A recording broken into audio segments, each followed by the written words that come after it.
ప్రాచీన భారతదేశ చరిత్ర సంబంధించి యూపీఎస్సీ ఏపీపీఎస్సీ పరీక్షలలో మరొక ముఖ్యమైన టాపిక్ జైన మతము. జైన మతానికి సంబంధించి జైన మతానికి చెందినటువంటి 24వ తీర్థంకరుడు అయినటువంటి వర్ధమాన మహావీరుడి గురించి ఇప్పుడు ఈ క్లాసులో మనం చూద్దాం. వర్ధమాన మహావీరుడి అసలు పేరు వర్ధమానుడు. ఈయన 540 బీసీలో వైశాలికి సమీపంలోని కుంగ అనే గ్రామంలో జన్మించాడు. ఈయన జ్ఞాత్రిక వంశానికి చెందినవాడు. జ్ఞాత్రిక ఇది ఇక్ష్వాకు వంశాల్లో ఒక భాగం. ఈయన తల్లిదండ్రులు త్రిశల మరియు సిద్ధార్థుడు. సిద్ధార్థుడేమో ఇక్ష్వాకు రాజు, ఇక్ష్వాకు వంశానికి చెందినవాడు. త్రిశలేమో లిచివి రాకుమార్తె. చేతకుడు నుండి లిచివి రాజు యొక్క సోదరి ఈమె. వర్ధమాన మహావీరుడికి యుక్త వయసులో వివాహమైంది. భార్య పేరు యశోద, కుమార్తె పేరు ప్రియదర్శిని, ఆమెకే అనోజిని అనే మరో పేరులో ఉంది. వర్ధమాన మహావీరుడు తన కుమార్తెను తన మేనలుడైనటువంటి జామాలికి ఇచ్చి వివాహం చేశాడు. ఈయన అన్నగారి పేరు నందివర్ధనుడు. తండ్రి గారి తర్వాత నందివర్ధనుడే రాజయ్యాడు. ఆ సమయంలోనే వర్ధమాన మహావీరుడు తాను తన యొక్క సంసార జీవితాన్ని త్యజించి సన్యాస శాఖలో చేరదలుచుకున్నాడు. అన్నగారు నందివర్ధన్ని అనుమతి తీసుకొని రాజ్యాన్ని త్యజించి అడవుల్లోకి వెళ్ళిపోయాడు.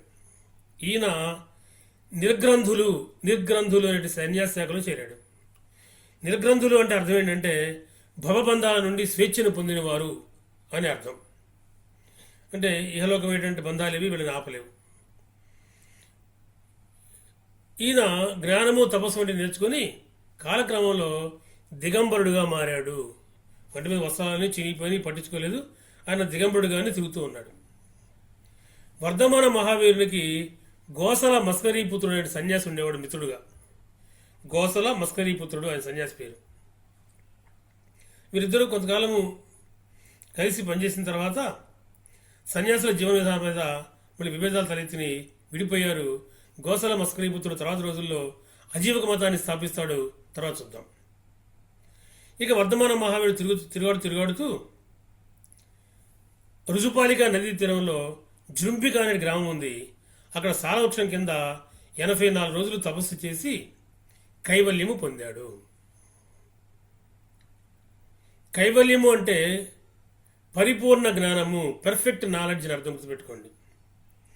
ఈ కైవల్యాన్ని కేవలావస్థ అని, సిద్ధశీల అని కూడా అంటారు. ఈయన పరిపూర్ణ జ్ఞానం పొందడం ద్వారా సుఖ దుఃఖాలను జయించాడు.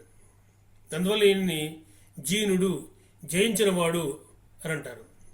అవి జయించాడు కాబట్టి మహావీరుడు అయ్యాడు. కాబట్టి వర్ధమాన మహావీరుడు జీనుడుగా మహావీరుడిగా మారింది ఈ సంఘటన. ఈయనకే న్యాయపుత్ర, దేహదిన్న అని బిరుదులు ఉన్నాయి.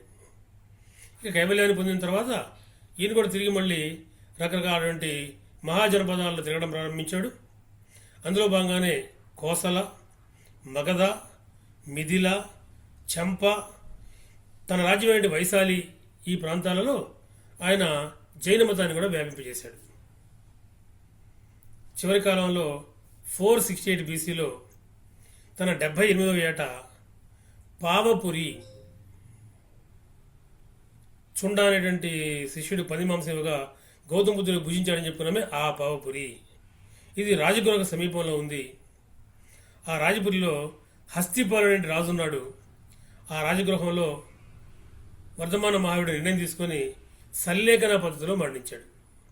సల్లేఖన పద్ధతి అంటే ఆహార పానీయాలు తీసుకోకుండా శరీరాన్ని చేసుకుని చనిపోవటం. జైన మతంలో ఇది ఒక ఆచారం ఉంటుంది. సల్లేఖన పద్ధతిలో చివరి కాలంలో ఎవరికైతే తాము ఈ భూమిలో ఉండదలుచుకునేది భూమి మీద వారు చేసే వ్రతం పేరే సల్లేఖన వ్రతం. ఈ వర్ధమాన మహావీరుని యొక్క బోధనలు ఏమిటి, జైన మతం యొక్క గొప్పతనం ఏమిటి, వీటిని నేను రాబోయే వీడియోలో మీకు వివరిస్తాను. వీటిని ఒకసారి మీరు గమనించండి. రాబోయే వీడియో కోసం చూడండి.